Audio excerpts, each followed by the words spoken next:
ये हम सबको पता है कि जब मैदे का मसला होता है तो वज़न कम करना और भी मुश्किल हो जाता है। चलिए वज़न को भी छोड़ें, ओवरऑल आपकी सेहत जो है वही बहुत ज़्यादा मुतासिर हो रही होती है। तो मैदे को सबसे पहले ठीक करना ना इज़ वेरी वेरी इंपॉर्टेंट। इस वीडियो में करेंगे हम 3 बातें। वो 3 बातें ये हैं, सबसे पहले ये कि फ़ाइबर खाएं। अच्छा, ये हमने बहुत सुना हुआ है, फ़ाइबर खा लो, ये खा लो, वो खा लो, पर एग्जैक्टली कौन सा वाला फ़ाइबर कॉन्स्टिपेशन के लिए हेल्पफुल होता है, इस पे बात करेंगे।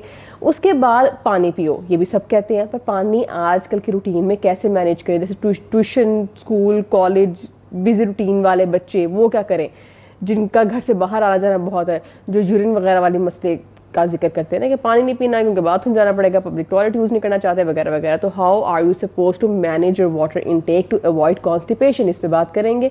उसके बाद तीसरी चीज़ तो आपको इंटरेस्टिंगली मैं सही बात बताऊँ, बताने से भी समझ नहीं आएगी, दैट इज़ पोजीशन। नहीं ना समझ आई पोजीशन का मतलब क्या है, कॉन्स्टिपेशन और पोजीशन का क्या ताल्लुक है आपस में, तो इस पे बात करेंगे। तो वीडियो एंड तक देखिएगा क्योंकि लास्ट पॉइंट ऑफ जो पोजीशन वाला है this is very important and I think बहुत सारे लोगों की गलती ही इसी पॉइंट पे हो रही होती है। चलिए जी वीडियो स्टार्ट करते हैं। देखिए सबसे पहले बात करेंगे फाइबर की, और फाइबर लेना क्यों होता है। बहुत से लोगों को पता होगा, जिनको नहीं पता है बताती चलूँ कि फाइबर जो है आपके स्टूल में बल्क ऐड करता है। ठीक है, जब आपके स्टूल में फाइबर होता है, स्टूल मतलब पखाने में आपके फाइबर होता है, डाइट के थ्रू जो जाता है, उससे क्या होता है, ये पानी को अट्रैक्ट करता है और आपके स्टूल को नरम बनाता है। अच्छा, फाइबर को बहुत सारी चीज़ों में होता है, पर कौन सी चीज़ों का फाइबर मतलब एज अ डाइटिशियन अगर आप मुझे पूछें आजमूदा है कि मैं पेशेंट्स को देती हूँ तो उनका कॉन्स्टिपेशन का इशू बहुत ज़्यादा बेहतर होता है। हेमोरॉइड्स वाले पेशेंट्स यूज़ कर सकते हैं, पाइल्स वाले लोग इस्तेमाल कर सकते हैं ये वाले जो फूड्स हैं। सबसे पहली चीज़ ये, आपका आटा प्लीज़ बगैर छना होना चाहिए। आपने बात बहुत दफ़ा सुनी होगी, पर चेक कीजिए कि आपका आटा बगैर छना आटा है कि नहीं है। बहुत दफ़ा ऐसे होता है हमारा आटा गंदम का ही होता है, आप खा गंदम रहे होगे पर वो छना हुआ होगा, जब आप छान लेते हो तो भूसी निकल जाती है। ये वाली बातें अगर ज़रा ये वाली जनरेशन सुन रही है शायद उनको समझना है, अपनी मदर से पूछेगा, दादा दादी से पूछेगा, भूसी के साथ आटा खाया जाता था। अब आटा जो है वो सफाई सुथराई हो के जो है हमें आटा मिलता है, फाइबर उसका निकल जाता है। फाइबर जो है वो बहुत इंपॉर्टेंट है, जो हम भूसी निकालते हैं, that is called fibre. Okay, तो आटा, होल व्हीट का आटा। उसके बाद बहुत से लोग नाश्ते में ओट्स खाते हैं, तो आपने ओट ब्रान का दलिया बना लेना है। ठीक है, ओट ब्रान जो है मैं यहाँ तस्वीर कहीं डाल दूंगी, आप लोग ले सकते हैं, बहुत आराम से आपको किसी भी मार्ट से मिल जाएगा। जो लोग ओट्स खाने के शौकीन है तो आप लोग ओट ब्रान जो है उसका इस्तेमाल कर सकते हैं। उसके बाद जनाब फ्रूट और वेजिटेबल्स का हमें पता है इनमें फाइबर होता है, पर कौन से फ्रूट्स में ज़्यादा होता है, जिनके छिलके एडिबल होते हैं, जिनके छिलके भी आप खा सकते हो। ठीक है, जैसे मिसाल के तौर पे सेब हो गया या आड़ू हो गया, मैं हमेशा कहती हूँ छिलका ना उतारा करें, मतलब जैसे केले का छिलका आप नहीं खा सकते तो वो तो एक अलग कैटेगरी है ना। उसके अलावा जिन फ्रूट्स का आप छिलका खा सकते हो उनका छिलका लाजमी खाएं। सेम गोज फॉर सब्जी, सब्जी को भी कोशिश करें कच्ची सब्जी खाने की कोशिश करें। जो सब्जी आप छीले बगैर खा सकते हो वो छीले बगैर आप खाएं। जैसे मिसाल के तौर पे अगर मूली फ्रेश हो या गाजर बिल्कुल फ्रेश हो तो उसको छीलने की ज़रूरत नहीं पड़ती, ये मिसाल दे रही हूँ। ठीक है, तो आपका फ्रूट्स और वेजिटेबल। उसके बाद नट्स और सीड्स, ये बड़ा मेरा फेवरेट पार्ट है। नट्स के अंदर जो है आप जो भी नट इस्तेमाल करते हैं, स्पेशली अगर हम बादाम वगैरह की बात करें तो अक्सर उसको भिगो के उसका छिलका उतारे खाया जाता है, उसका भी छिलका मत उतारिए। नट्स आपने इस तरह से ही खाने हैं। सीड्स की अगर बात करें तो अलसी के बीज बहुत फ़ायदेमंद होते हैं, चिया सीड्स बहुत फ़ायदेमंद होते हैं। और अगर आप चिया सीड्स ले रहे हैं तो उनको इस्तेमाल करने का सबसे अच्छा तरीका जो है वो है रात सोने से पहले ले लें या सुबह नहार मुँह ले लें। दिन में 2 दफ़ा भी इस्तेमाल कर सकते हैं। अमूमन मैं ये करती होती हूँ कि मैंने एक दफ़ा पेशेंट को चिया सीड्स दिए तो एक दफ़ा मैं फिर इस बगोल का छिलका देती होती हूँ उनको। और आपने मैनेज इस तरह से करनी है सारी चीज़ें कि बगैर छना आटा तो खैर आपकी डाइट के अंदर ऐड हो जाएगा ना। जैसे फ्रूट है तो नाश्ते में ले लिया, उसके बाद थोड़ी देर बाद, हर थोड़ी देर बाद कोई फाइबर की चीज़ खाएं। नाश्ते में फ्रूट ले लिया, बेशक ओट ब्रान के साथ बना के साथ के अंदर फ्रूट डाल के वो खा लिया, दोपहर को बगैर छने आटे की रोटी खा ली, रात को कच्ची सब्जी का अच्छा इस्तेमाल कर लिया, उसके साथ जो है रात को चिया सीड्स पी के सो गए। उसके अलावा 2 चीज़ें और, अगर आपको ज़्यादा मसला है ना, ये भी बहुत आजमूदा ज़बरदस्ती चीज़ है, इंजीर। इंजीर अगर फ्रेश मिले तो वेल एंड गुड, इसका दरख्त भी घर में उग जाता है, मेरे घर में ह्यूज दरख्त है इंजीर का और बहुत फल देता है वो, तो बड़ा इजी उगने वाला दरख्त है, बहुत देखभाल की ज़रूरत नहीं होती। घर में आप थोड़ा सा भी किसी कॉर्नर में अगर जगह है आप उगा सकते हैं उसको। तो फ्रेश इंजीर अगर मिल सकते हैं तो वो खा लें। उसके अलावा अगर वो नहीं मिल रहा तो ड्राइड इंजीर जो होता है, जो रस्सी के अंदर परोया होता है, आप वो भी इस्तेमाल कर सकते हैं। उसके अलावा ड्राइड प्लम्स, आलू बुखारे, आलू बुखारे का सीज़न तो अभी तो थोड़ी देर है, तो आप इस्तेमाल करें। जब भी चला जाएगा तो खुश्क जो खुबानी नहीं, क्या कहते हैं इसको, आलू बुखारा, खुश्क आलू बुखारा आपको ड्राई फ्रूट की शॉप से बड़े आराम से मिल जाएगा। इसका इस्तेमाल भी आप कर सकते हैं। अच्छा, इन दोनों चीज़ों का इस्तेमाल आप कैसे कर सकते हैं, जो शाम का स्नैक होता है ना उसमें ऐड कर लीजिएगा, थोड़ा सा कार्बोहाइड्रेट भी दे देता है ये। तो अगर क्रेविंग हो रही है तो वो वाला भी आपका चस्का जो है वो कार्बोहाइड्रेट वाला वो पूरा हो जाएगा, और साथ में साथ आपको फाइबर भी मिल जाएगा। ठीक हो गया, अलसी की बात होगी, चिया सीड्स हो गए, ड्राई फ्रूट हो गया, कुछ ट्राई तो नहीं गया, आई थिंक सब हो गया है। ठीक है जी, इंजीर का जो है इस्तेमाल करने का सबसे अच्छा टाइम निहार मुँह लगता है मुझे, रात 2 भिगो के रख दें। अगर आप ड्राई इंजीर इस्तेमाल कर रहे हैं, रात 2 भिगो के पानी में रख दें और सुबह उठ के खा लें निहार मुँह, वो वाले भी बहुत बेनिफिशियल रहते हैं। उसके बाद अगली चीज़ पे स्विच करने से पहले, पानी पे स्विच करने से पहले मैं एक बात आपको बताऊँ कि जिस तरह मैंने इस वीडियो के स्टार्ट में बात की थी कि हम 3 चीज़ों में बात करेंगे, फाइबर, पानी और पोजीशन, ये तीनों चीज़ें इकट्ठे काम करेंगी। ऐसे नहीं आपने करना कि आप फाइबर अच्छा खा के आप समझ रहे हैं बिग कॉन्स्टिपेशन ठीक हो जाएगी।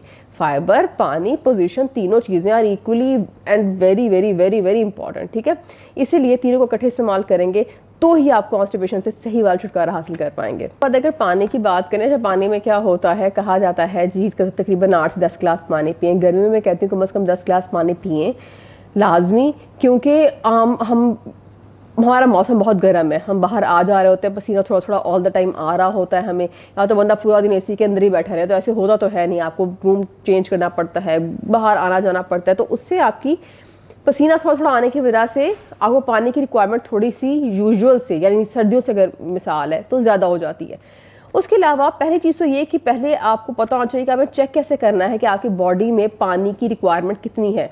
कैलकुलेशंस होती है इसके अलावा, जो है प्रॉपर हर बंदे की एज, वेट, हाइट देख के आप थोड़ा पानी कैलकुलेट कर सकते हो। एज अ डाइटिशियन बात कर रही हूँ कि भाई इसको इतना पानी चाहिए। उसके अलावा एक और तरीका होता है, जब भी आप यूरिन करने जाएं, पेशाब करने जाएं, तो आपको जो यूरिन है वो येलो नहीं होना चाहिए, उसको ज़रा बहुत लाइट सा येलो या बहुत सफ़ेद तो उन लोगों का होता है जो लोग बहुत ही पानी पी पी के फ़ौरन उनका आ रहा होता है, वरना जो लोग पानी कम पीते हैं उनका पीला सा होता है। बहुत ख़राब काम हो रहा है तो ज़रा ऑरेंज तरफ से जाना शुरू हो जाता है।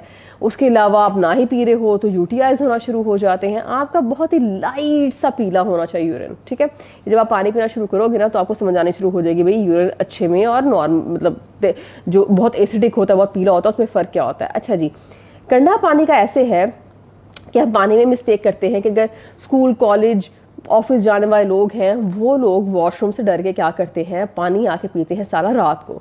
रात से मुराद ही है घर आए और बस बोतल को मुंह लगाया और पी लिया। अच्छा, पानी ना इक्वली डिवाइड चाहिए होता है बॉडी को। इक्वली डिवाइड का मतलब है सुबह, दोपहर, शाम, तीनों टाइम पे पानी इक्वल चाहिए। आप इस तरह से डिवाइड कर सकते हैं पानी को कि सुबह 6 से दोपहर 12 तक 4 गिलास, दोपहर 12 से शाम 6 तक 4 गिलास, और शाम 6 से रात 12 तक 4 गिलास।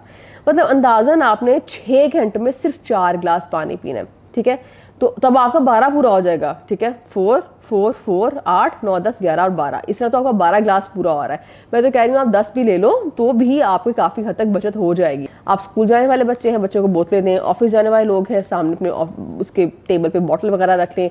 मैं काम वगैरह कर रही हूँ तो मेरा भी काइंड ऑफ ऑफिस वर्क है, आप कह लें कि पेशेंट्स देख लें या ऑनलाइन कंसल्टेशन है या हॉस्पिटल जाना है, तो बोतल जब तक सामने नहीं ना होगी, अब जैसे मिसाल के तौर पे मैं बोल रही हूँ ना, तो मुझे फील हो रहा है कि I need to drink water. जरूरी नहीं होता हर दफ़ा पूरा पूरा ग्लास पीना होता है। बोतल पड़ी तो आप 2 घूंट कर करके भी पी लेते हो बड़े आराम से।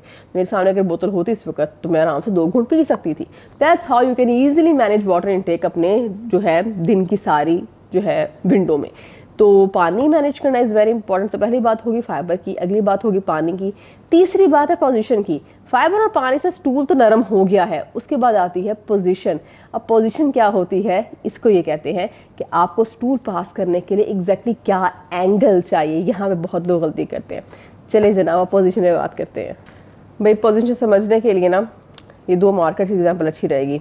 समझे, ये कमोड है, कमोड पर आप बैठे होते हो, आपकी होती है कमर सीधी और आप ऐसे बैठे होते हो। ठीक है, आपका तकरीबन 90 डिग्री एंगल बना होता है। ये एंगल जो है ये ठीक नहीं होता स्टूल पास करने के लिए। अमूमन आप कोशिश करें, अगर अपने आसपास देखें कि जिन लोगों को कॉन्स्टिपेशन का प्रॉब्लम होता है वो लोग कमोड यूज़ कर रहे होते हैं। तो अगर आप कमोड यूज़ कर रहे हैं और आपको ऑलरेडी आपकी बॉडी ऐसी है कि आपको कॉन्स्टिपेशन जल्दी हो जाती है, तो कोशिश करें आप कमोड यूज़ ना करें, जो हमारा देसी टॉयलेट होता है उसका इस्तेमाल करें। क्योंकि जो 90 डिग्री एंगल है, ये कमर सीधी और आपकी टांगे बिल्कुल सीधी और फिर उसके बाद इस तरह होता है ना, इस तरह बैठे होते हो आप। ठीक है, ये वाला angle is not right to pass the stool. ठीक है, तो ये जो 90 डिग्री एंगल है ये ठीक नहीं होता। अमूमन चाहे ये होता है स्क्वाटिंग पोजीशन जिसको कहते हैं, जिस तरह हम अपने देसी टॉयलेट में बैठते हैं, हमारे जो घुटने होते हैं वो इकट्ठे होके हमारे तकरीबन सीने से पैरेलल कह लें या जरा सा और नीचे 30-35 डिग्री एंगल बन रहा होता है टांगों का। वो जो एंगल है ना, this position, this is important. Body को ये चाहिए जो आपकी स्क्वाटिंग पोजीशन बनती है। स्क्वाटिंग पोजीशन में स्टूल पास करना बॉडी के लिए बहुत ज़्यादा ईजी होता है। तो अगर आप लोगों को कोई भी इशू है इस तरह का कि हेमरॉइड्स के प्रॉब्लम है, पाइल्स वगैरह का मसला है, कॉन्स्टिपेशन अक्सर रहती है, हाइपोथायराइडिज्म वालों को जैसे कॉन्स्टिपेशन बहुत रहती है, तो आप लोग प्लीज़ कोशिश करें जो है कमोड का इस्तेमाल ना करें। उसके अलावा बहुत से लोग होंगे जो बड़ी एज के होंगे जो कह रहे होंगे या जिनका वेट ज़्यादा होता है, उनकी कंप्लेन ये होती है कि भाई हमसे ना दूसरे टॉयलेट में बैठा नहीं जाता, कमोड इज़ ईजियर। अच्छा, उसके लिए क्या होता है, आप अगर कभी हॉस्पिटल्स वगैरह गए हो तो आपने देखा होगा कि उन्होंने थोड़े ऐसे पेशेंट्स के लिए थोड़े स्पेशलाइज्ड टॉयलेट्स बनाए होते हैं, साइड पे हैंडल होता है कि बंदा हैंडल पकड़ के बैठ जाए, हैंडल पकड़ के उठ जाए। समटाइम्स इस तरह से बनाया होता है कि दोनों तरफ हैंडल होते हैं कि बंदा बैठ के भी दोनों तरफ से हैंडल पकड़ के अपने आप को सहारा दे दे। बिकॉज देखें, अगर किसी का वेट ज़्यादा है या किसी घुटनों में प्रॉब्लम है, कोई किसी बीमारी का शिकार है या एज ज़्यादा है, क्योंकि एक स्पेसिफिक एज आती है तब तक आप यूज़ कर सकते हो, उसके बाद तो चलो आप यूज़ नहीं कर सकते, पर तब तक आप क्या कर सकते हैं कि आप अपने बुजुर्गों को, घर के बड़ों को ये सहूलत या सुकून देने के लिए ये करने की कोशिश करें कि साइड पर कोई हैंडल लगवा सकते हैं ना, वो लगवा दें। अच्छा, एक चीज़ और, इसके अलावा बहुत से लोग कहते हैं कि हम कमोड यूज़ करते हैं पर हम नीचे स्टूल रख लेते हैं। अगर आप स्टूल रख रहे हैं और कमोड यूज़ कर रहे हैं तो आपने इस तरह से रखना है स्टूल का साइज़ ये होना चाहिए कि जब आप स्टूल पे टांगे रखो तो आपका जो टांगे हैं वो बेंड होकर आपके सीने के करीब करीब पहुँचे। अगर तो आपकी टांगे हल्की सी ऊंची हैं तो उससे भी फ़ायदा नहीं होगा। आपकी टांगों की पोजीशन कमोड पे बैठ के भी वही होनी चाहिए जो आपकी देसी टॉयलेट में बैठ के होती है। This is a very very important point, ठीक है। इसलिए अगर आप कोई घर का बड़ा बुजुर्ग है जो नहीं यूज़ कर सकता देसी टॉयलेट एट ऑल, तो उसके लिए आपने यही करना है कि अगर स्टूल ले रहे हैं तो स्टूल भी इतना ऊंचा होना चाहिए उस बंदे की हाइट के हिसाब से कि जब वो टांगे ऊपर करे तो उसकी टांगे जो है स्क्वाटिंग पोजीशन वाली सॉर्ट ऑफ पोजीशन में आ जाए। इस तरह से स्टूल पास करना बहुत ज़्यादा आसान हो जाता है।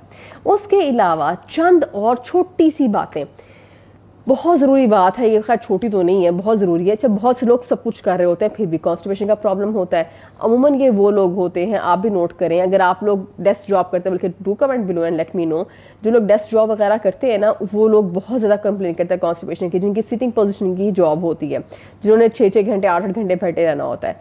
6-6 घंटे 8-8 घंटे बैठना बॉडी के लिए ना कोई बहुत मुनासिब चीज़ नहीं है।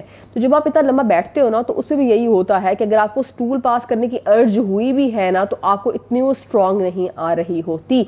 आप पूरा दिन बैठे हो, आपका कंप्लीट ध्यान आप पे काम के अंदर है और आपको समझ ही नहीं आ रही कि भाई मुझे स्टूल पास करने की ज़रूरत महसूस हो रही है। हल्की सी अर्ज आती है और आप कहते हो अच्छा मैं उठता हूँ ना, अब इतने में आपने कहा भाई बस बात ख़त्म, काम गया, ठीक है।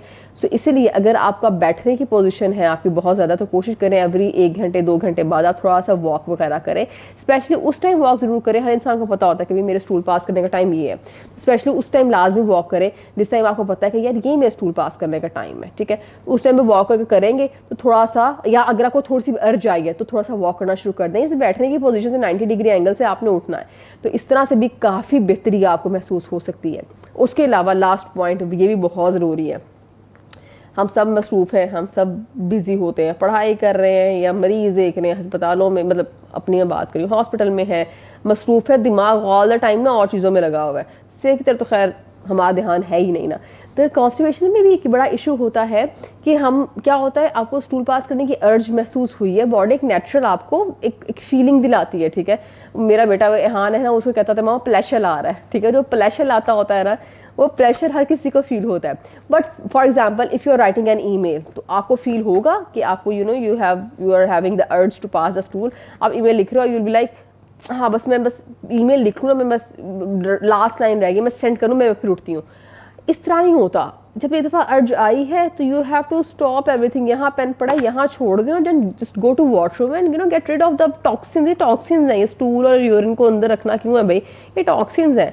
इसलिए वो बच्चे जो कहते हैं स्कूल जा रहे हैं, ट्यूशन जा रहे हैं, कॉलेज जा रहे हैं, यूनिवर्सिटी जा रहे हैं, पानी नहीं पीना क्योंकि यूरिन आ जाएगा, भाई बच्चों ये टॉक्सिन्स हैं, ये आपके अंदर फाजिल मादे हैं, इनको निकालना है आपने। सो जब आपको ऐसी अर्ज आ रही है पास करने की स्टूल और यूरिन, तो just drop everything and go.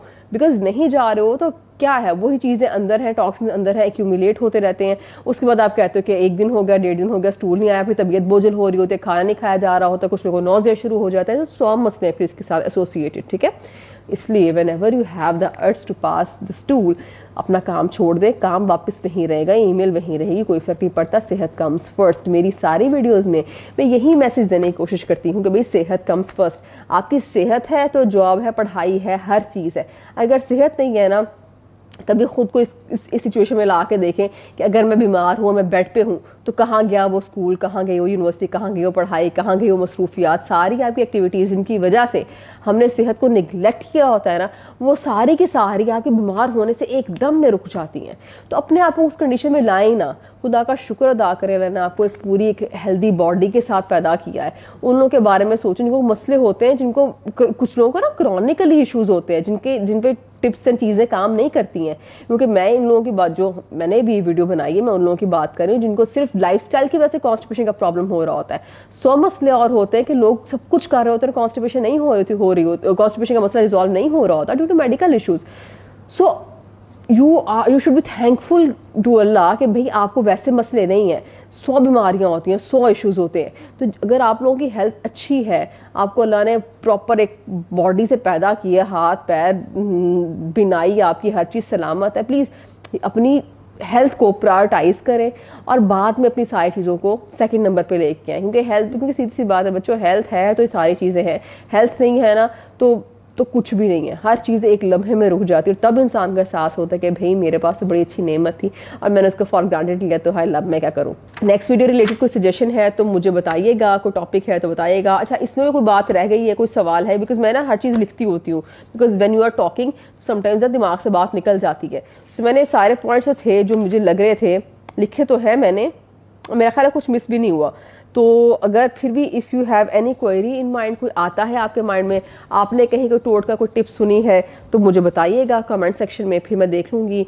अगर सही हुई तो बता दूँगी, ना सही हुई तो भी बता दूँगी। बाकी जनाब दुआ करते रहिए मैं वीडियोस में कंसिस्टेंट रहूँ। मैं आती हूँ, महीना बनाती हूँ, फिर गायब हो जाती हूँ। ये जितने भी लोग सुन रहे हैं ना, आप में दुआ करने कि अल्लाह ताला जो है ना हमारी डाइटिशियन को ना ज़रा कंसिस्टेंटली वीडियो बनाने की तौफीक अता फरमा, आमीन। चलें इसी आमीन के साथ आज की वीडियो करते हैं, इंशाल्लाह मिलते हैं नेक्स्ट वीडियो में। तब तक के लिए अल्लाह हाफिज़।